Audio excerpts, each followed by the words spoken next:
Basta na sa akin.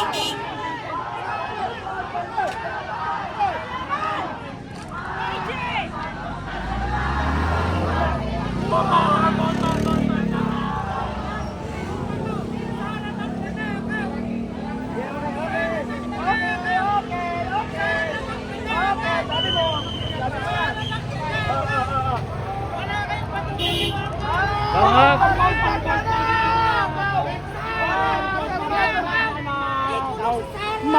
Marcos magnanakaw! Marcos! Magkano ang bayad sa loyalista? 200. Ilang malita? 200. Ilang malita ang bayad? Magnanakaw si Marcos! Ay, kailangan bayot! Bayot! Bangag vlogger! Marcos ate! Bayaran! Marcos resign!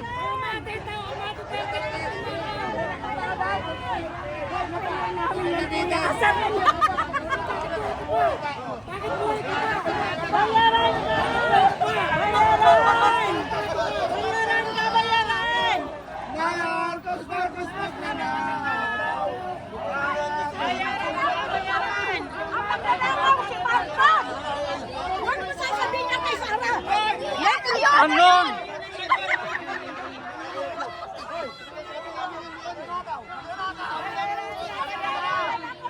Oh, yan na. Vlogger, binayaran ka ni Bangag. Ang laki siguro ng bayad mo. Ang laki ng bayad mo na. Ang laki ng bayad mo. Paldo! Ano bang bayad? Galing sa balita.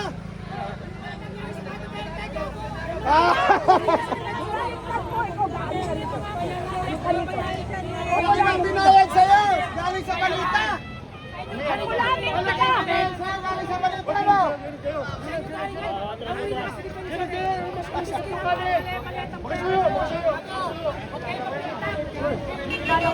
Nana ko yun ah.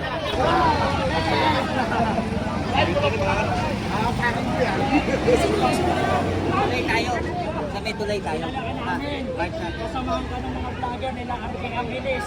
Ang laki ng bayad mo. Ang laki ng bayad. Kilala namin si RJ Angeles. Balita.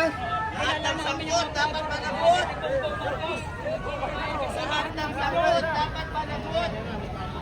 Ayan, nagkakamatay ka. Huwag na kami pumunta doon. Magalit na yung pulis sa atin. Ay.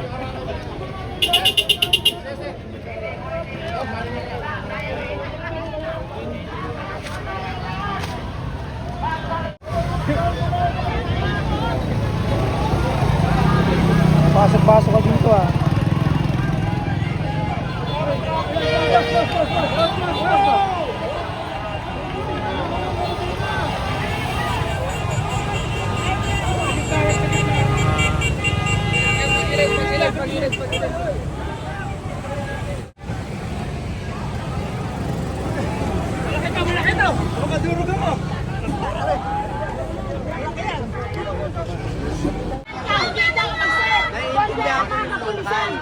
Bago magsalita si Trillanes, dapat alam mo. Umalis tayo sa ICC. Bakit mo sinender ang kapwa mo Pilipino kung ikaw tunay na Pilipino? May batas ang bansang ito. Ikaw Pilipino na nanaysay sa iyo. Sa ugat mo ang pagiging Pilipino. Kung mahal mo ang bansang ito, hindi mo isuko ang kapwa Pilipino mo. Sarado niya na batas. Yan ang sabi ng batas. Mahalin natin ang bansa. Ang kasiraan ng bansang ito, kasiraan mo rin. Kasiraan ng dahil natin. Mahalin natin ang bansa natin.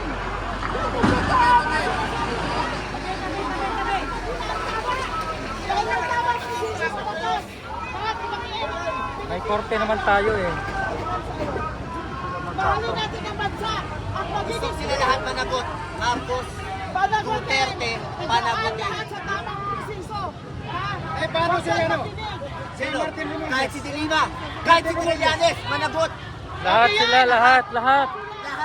Lahat. Pero may ICC. Ay, nagbatas tayo eh. Bakit Wait. Naiintindihan ba ng lahat kung kung ano ang purpose ng ICC. Yun na lang. Nananggigyan mo ba na may pakita na warrant Naintindihan mo ba na 2 years na si President Duterte sa ICC? Hanggang ngayon, wala pang pinakitang warrant sa mga lawyer niya? Naiintindihan ko rin. Ikaw ba ang kapwa Pilipino? Gusto Naiintindihan mo ko rin. ang mga banyaga, ang mag-ano? Naiintindihan ko rin na may halong walang dala-dala. Pero, ano ba sigaw ko? Ito, sabihin ko sa iyo, sir. During war on drugs, Bakit ako hindi maniniwala sa ICC? Diba? Bakit hindi ako maniniwala sa ICC? Magalang akong magpapaliwanag ng bagay. Naiintindihan ko. Una-una, disclaimer, hindi ako eksperto. Kumbaga sa simpleng, alam ng isang simpleng mamamayan, ang ICC ay nandyan para tugisin ang mga makapangyarihan. Diba? Makapangyarihan. Paano ko masabing makapangyarihan? Wait lang po. sige, di ba Ang mga kapangyarihan, ang mga may makapangyarihan. Diba? Paano ko nasabi?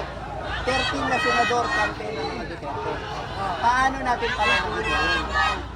Ngayon, naiintindihan ko rin na ginagamit ng Marcos ang kustisya sa kanilang panig. Ganon din, diba? Kasi noong panahon ni Duterte, ganon din ang nangyari. Napakulong si Dilima. babaan din ng warrant si Marcos. Pwede. Pabor ako doon. Ikulong lahat. Kahit walang Hindi mo sa walang jurisdiction. Ano po ba Bawal ang sa isang- konstitusyon diba? eh. Paano Bawal po sa ang United konstitusyon. Nations? Paano po yung mga Bawal organization nga sa outside? konstitusyon, nasa batas. Bawal po sa konstitusyon? Oo, yung warrant Paano, ng ICC. paano yung... Bawal ang ano. Ano naman natin ito, kananig yung Pero ano po ang purpose ng International Criminal Court? Yun na lang ang aking itindiin. Hindi ito yung sinasabi na agree to disagree. Kasi ang akin, hindi na naiintindihan ko nga yung sinasabi ninyo. Pero, yung International Criminal Court, ang purpose niya ay para tugisin yung mga makakapangyarihan. Ngayon, nakakalungkot na yung mga ibang bansa hindi natutugis. Kagaya lang siguro nito. No, pero, sinasabi ko nga, di ba? Marcos Duterte panagutin. Ngayon,